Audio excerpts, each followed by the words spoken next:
So this priest I know, known for years, he's actually a very good person. However, he gave this homily. He is a very good person, but he doesn't. He always stays in his comfort zone. He's a good person, but he doesn't like to move out of his comfort zone. So at one Christmas, he takes this vacation during Christmas, which is another bizarre story, because usually priests are busy. But he goes on this safari in Africa.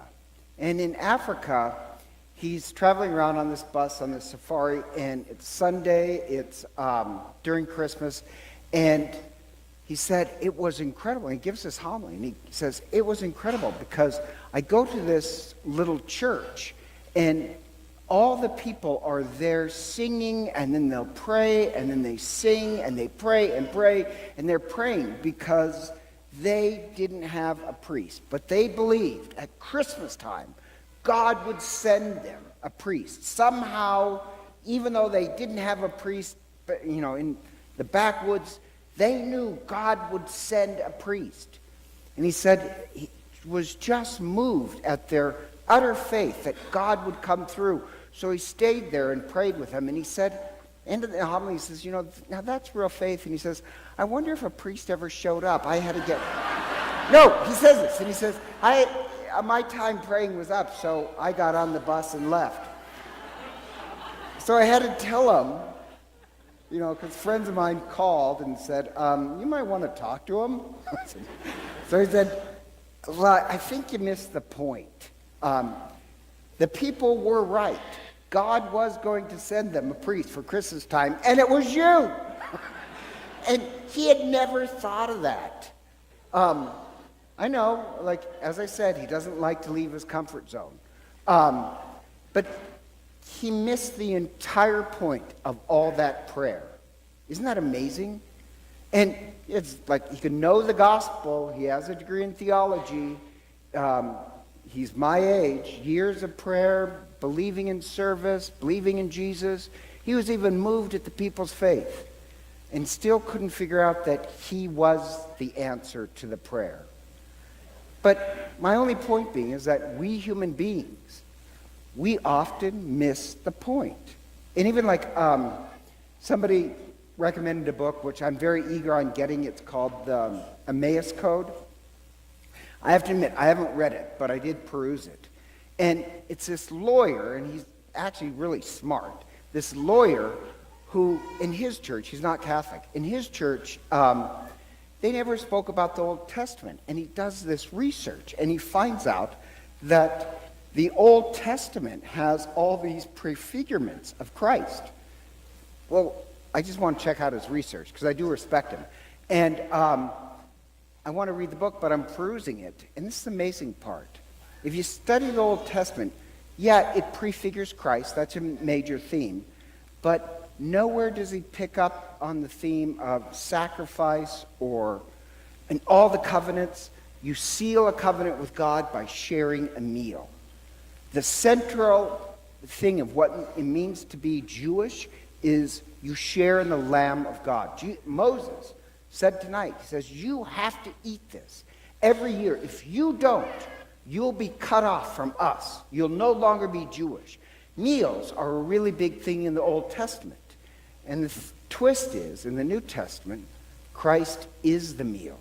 Christ is the Lamb of God. Christ is the living bread. Christ is all those things. Christ is the Lamb, the bread of life, the cup of salvation.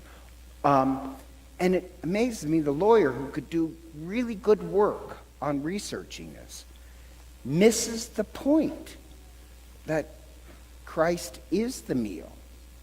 So really, for those, especially people coming into the church, I don't want you to miss the point about the Eucharist. The Eucharist, we do believe, is the presence of Christ. But it also carries a moral code with it. And a lot of people miss the point that if you share a meal with God, it has a moral point. The Passover. In the Passover in Moses, if you share in the Lamb of God, you are obligated to the 10 Commandments. That's actually what it means. Now, through thousands of years, the prophets would come, and they predicted that the Messiah, this new Moses, would come. And the new Moses, the Messiah, would reveal himself at Passover and establish a new Passover. There'd be a new covenant. He would change the Passover meal. And the same way there'll be a new Passover meal, there would be a new law. And so tonight you got it.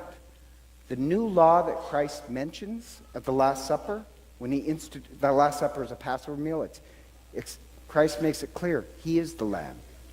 This is his body and blood. And this part, he told them, I give you a new commandment, to love one another as I have loved you. But you know the amazing part? The disciples missed the point. It seems pretty easy. Love with all your heart, mind, and soul. Love as I have loved you, and they miss the point. So Jesus does something that is shocking. They still don't get it. So he takes off his garments. And now, technically, when he takes out his outer garments, this would have been shocking because he would have really been down to his underwear. So we're not going that far. But he's taking off the clothes means he's giving up his dignity. He's dressed as a slave. He's dressed as a slave, and he washes their feet, which you're not allowed to do. It sounds strange, but that puts you as a slave. And you have to understand this background about the Passover. The Passover meal was also a meal about freedom.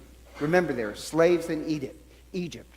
You eat the Lamb of God, you are set free. So part of eating the Lamb of God is not only the Ten Commandments, but God freed us in the Lamb of God. And you are nobody's slave. The twist is this. At Christ's Passover, the Eucharist, yes, you are set free from your ego. That's what you're set free from. So now, yes, you are set free. You are nobody's slave. But he's going to show him you are a slave to love. And he literally takes the position of a slave and washes their feet. That's why Peter says, no, you can't do this. To have God wash your feet. If God does that, that is a sign of radical love. Going back to this.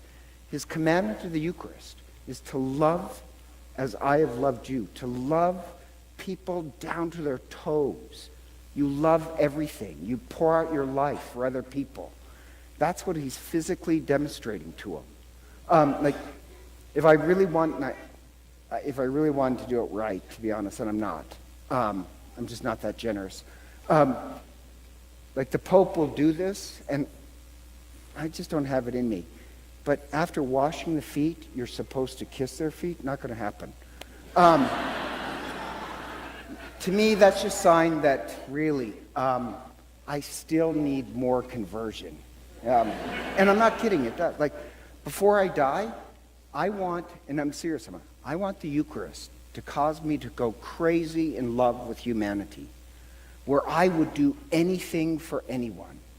To share in the body and blood of Christ means that we believe in radical, crazy love. We will pour out our life in love with other people.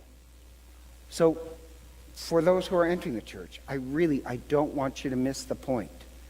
Over the 3 days, Christ is going to reveal himself. And what it means to be Catholic is that we have this moral code. It's a Eucharistic Christ we follow, one that pours out his entire life on us. And we're supposed to return the favor and pour our life and love upon other people. And so at this time, I'd like to invite those who are entering the church to come forward who had their pick.